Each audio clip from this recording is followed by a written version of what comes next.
Good morning guys, welcome to our channel. আজি ৰাতিপুৱা ব্লগটো start কৰিছোঁ। আজি আমি এফালে শিৱসাগৰ শিৱদৌললৈ যাব ওলাইছোঁ, তেন্তে চাই থাকিব।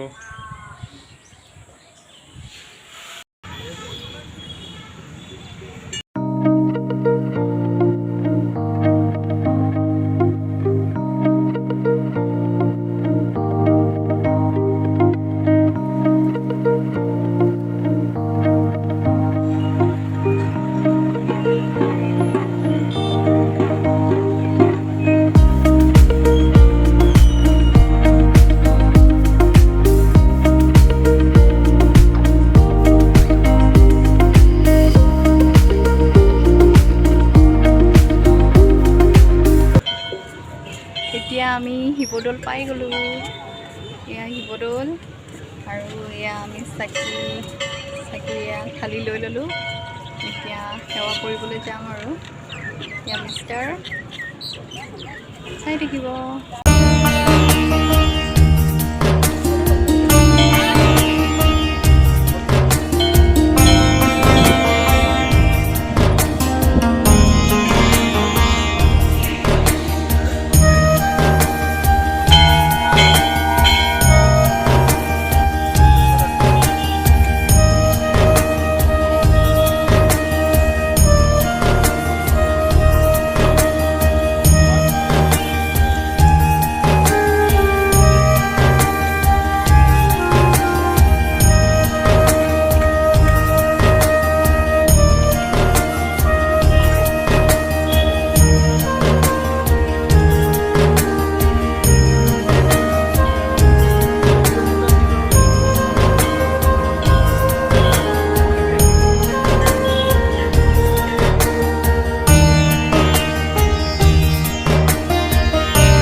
এতিয়া আমাৰ সেৱা কৰা হৈ গ'ল, সেৱা কৰি ল'লোঁ আৰু এতিয়া আমি এনেই অলপ ইয়াতে পৰিৱেশটো চাইছোঁ আৰু ইয়াতে অলপ ঘূৰি আছোঁ।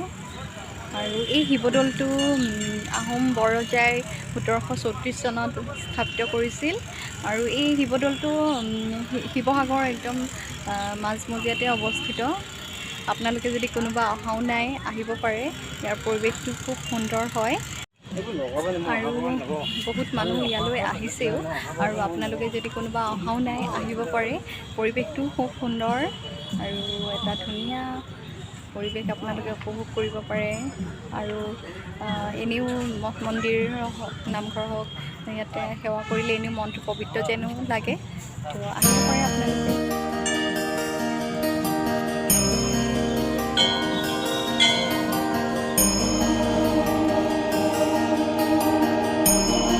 আমি আহিছোঁ শিৱদৌলৰ কাষতে থকা বৰপুখুৰীটোলৈ আৰু এই বৰপুখুৰীটো আহোম ৰজা অম্বিকাই খন্দাইছিল। ইমান ধুনীয়া এটা পৰিৱেশ ন, ইমান ধুনীয়া বতাহ মাৰি আছে। আপোনালোকো আহিব, এনজয় কৰিব ইয়াৰ পৰিৱেশটো। বহুত ধুনীয়া এটা পৰিৱেশ।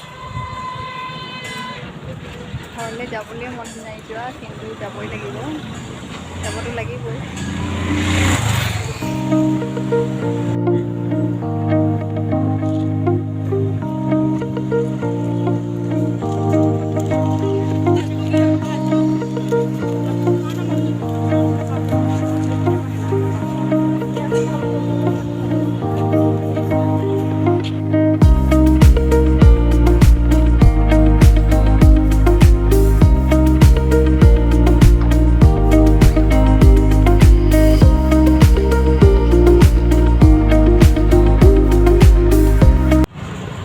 শিৱদৌলৰ ওচৰতে পূজাক লগ পাই গ'লোঁ, মোৰ ফ্ৰেণ্ড হয়, ইউনিভাৰ্চিটিৰ লগৰ, তাইক লগ পাই গ'লোঁ। শিৱসাগৰৰ জীয়াৰী মই লগ পাই গ'লোঁ ন, ভাল লাগিলে। পাছত লগ পাইছোঁ, বিয়াতে লগ পোৱা ন, বিয়াতে লগ পোৱা লাষ্ট।